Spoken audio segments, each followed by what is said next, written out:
Irmãos e irmãs, paz e bem. Hoje, na primeira leitura da missa, sempre da segunda carta de São Paulo aos Coríntios, nós encontramos um apóstolo Paulo que está insatisfeito com a comunidade de Corinto. Vai manifestar a sua insatisfação falando do seu ciúme para com essa comunidade que se deixou desviar por alguns que apareceram, que ele vai chamar de superapóstolos, e que começaram a anunciar ali. Vamos ver precisamente por que essa insatisfação de Paulo. Já no início da leitura ele vai dizer assim: sinto por vós um amor ciumento, semelhante ao amor que Deus vos tem. Por que o amor ciumento? Já no Antigo Testamento, Deus se apresenta como um Deus ciumento. Diante do povo de Israel que tendia a ir para ídolos, Deus vai se apresentar como o Deus por excelência, maior que todos os deuses, até chegar a afirmar-se como único Deus. Então ele vai falar deste amor que tem para com o povo de Israel, que começa a se desviar, indo ao encontro de outros. Então o apóstolo vai falar assim, que pensa que com eles pode acontecer assim como Eva, que se deixa enganar pela serpente, e que então os pensamentos deles possam se corromper. Alguém apareceu pregando um outro Jesus, um outro Espírito e um outro Evangelho, e que por isso ele está incomodado, porque ele vai dizer assim: em nada sou inferior a esses superapóstolos. E a questão fundamental que é aquilo que Paulo vai condenar naqueles que aparecem agora para anunciar na comunidade de Corinto, na qual ele gastou as suas energias para evangelizar, é que esses buscavam uma remuneração pelo trabalho evangélico que fazia, enquanto Paulo fez gratuitamente.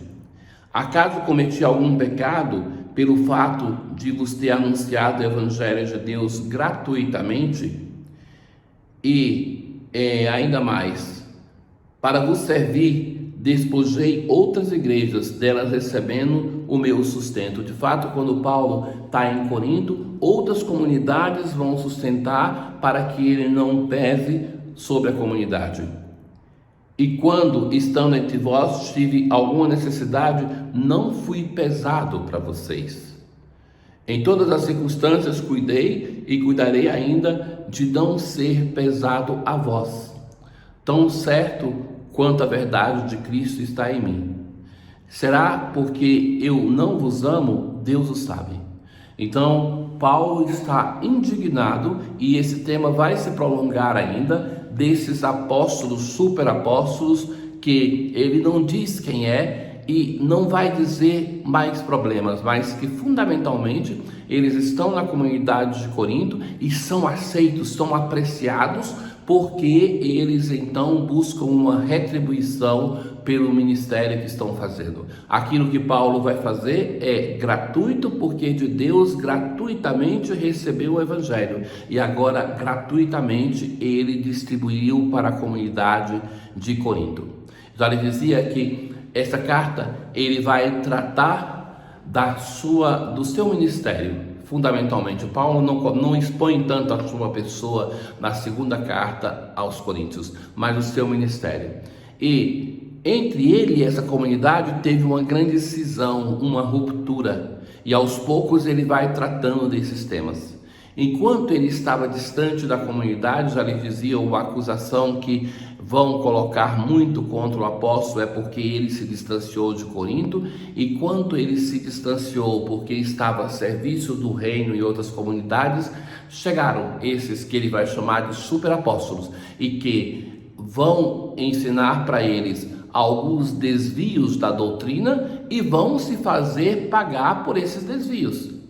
Olha, vejam bem que se nós olharmos a vivência religiosa do mundo de hoje, nós temos muitas pessoas que se fazem pagar por aquilo que a igreja dá, e dá muito mais gratuitamente.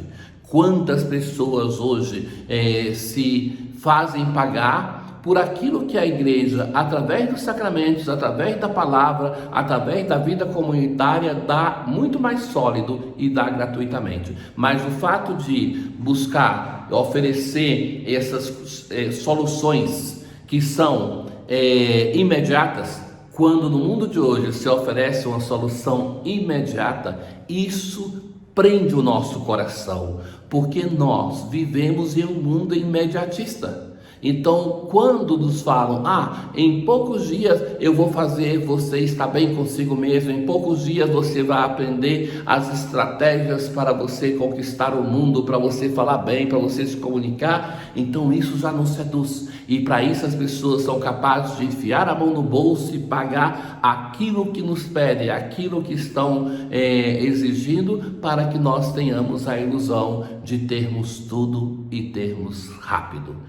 Tudo e rápido, essas são as duas ilusões que falam ao nosso coração e que facilmente nos enganam, nos roubam. Ora, Jesus continua o Sermão da Montanha e hoje ele toca um tema fundamental da nossa relação com Deus. Depois de ter falado de algumas indicações sobre como dar esmolas, como rezar e como jejuar, agora Jesus trata propriamente da oração. Faz uma introdução e uma conclusão, e no centro do evangelho de hoje está a oração do Pai Nosso. Quando orardes, não useis muitas palavras, porque vosso Pai sabe do que precisais. Não useis muitas palavras como os pagãos. Não é o excesso de palavras de repetição, porque praticamente quem confia na sua palavra quer mudar o coração de Deus, e a oração não é para mudar o coração de Deus, que não precisa ser mudado, não precisa de conversão. A oração é para mudar o nosso coração. Jesus vai dizer assim: vós deveis rezar assim. E assim é a introdução do Pai Nosso. Primeiro, um vocativo, Pai Nosso. Assim como Jesus chama com intimidade o seu Pai, ele nos dá o direito de chamá-lo. E chamando a Deus de Pai, nós reconhecemos que nós temos um vínculo de semelhança, de imagem com o Pai, mas que eu não tenho só, é nosso. Que nós temos diante de Deus o mesmo valor, a mesma dignidade. Os pedidos que tem na versão do Pai Nosso de Mateus são mais do que na versão lucana. Em Mateus, que é aquele que nós usamos na liturgia, ele faz 3 pedidos em relação a Deus. Pai nosso, seja santificado o teu nome, venha o teu reino, seja feita a tua vontade. Aqui o pedido essencial é que venha o teu reino. Quando o reino de Deus vem, o nome de Deus é santificado e a vontade de Deus é feita. Então nós abrimos a nossa oração desejando que o reino de Deus seja realizado. A nós que peregrinamos aqui nessa terra ainda com percalços, com dificuldades, nós suplicamos que o teu reino, Senhor, se realize. Os outros pedidos são pedidos que dizem respeito a nós e a nossa relação com os outros. O primeiro deles, o pão nosso de cada dia, dá-nos hoje. Aquilo que basta para o nosso hoje. E o pão não é somente o pão material, mas o pão é tudo aquilo que nós necessitamos para viver com dignidade. Perdoa as nossas ofensas como nós perdoamos. Colocamos só nesse pedido um paralelo. Assim como nós perdoamos, que nós sejamos perdoados. Não nos deixeis cair em tentação. Não é não ter tentação, porque nós precisamos dela para crescer, mas não sucumbirmos na tentação.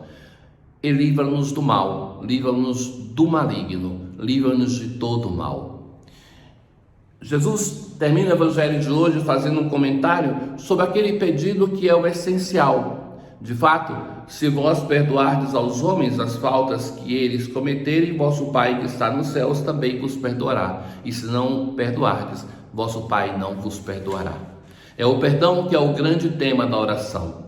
O perdão que restabelece a minha comunhão com meu irmão, mas não só. Sem a capacidade de perdoar, sem o gesto de perdão, eu não tenho paz nem comigo, nem com Deus. Por isso, perdoa-nos como nós perdoamos.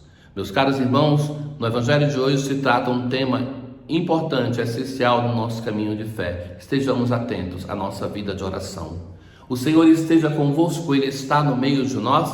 Abençoe-vos Deus Todo-Poderoso, Pai, o Filho e o Espírito Santo. Paz.